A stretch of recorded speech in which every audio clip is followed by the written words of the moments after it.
I know the community can't see change fast enough when it comes to young people with guns because we all feel it, we all see it every single day.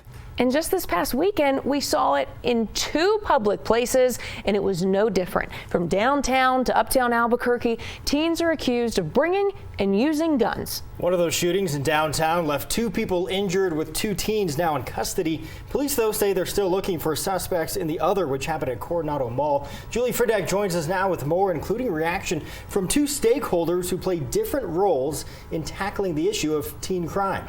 Yeah, today we're hearing from those responsible for prosecuting these teens, and some of those taking on the responsibility of offering these teens a different, less violent path. There's disappointment coming from both of them tonight. 2 days, 2 crime scenes, 2 hurt victims, and 2 teens in custody. APD responded to Coronado Mall Saturday night after reports of shots fired inside. Witnesses say they saw 2 teens running from the food court and one fired a shot. Officers haven't made any arrests.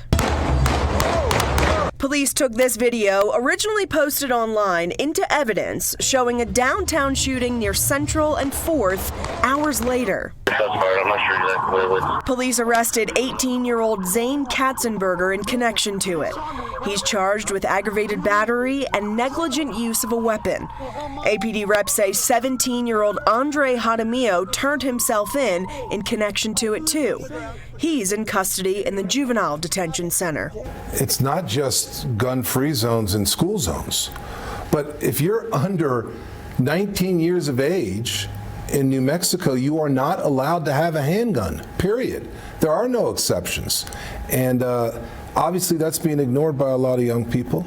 District Attorney Sam Bregman has visited a dozen schools in Bernalillo County so far, spreading the message about the seriousness of gun violence. Not only the dangers of somebody getting hurt, which we all know, but also the dangers of ending up in a criminal justice system and never getting out. Miranda Viscoli, co-president of New Mexicans to Prevent Gun Violence, also visits local schools weekly. She brings people with lived experience who have been through the system and local surgeons who see the physical effects for a 10-week program.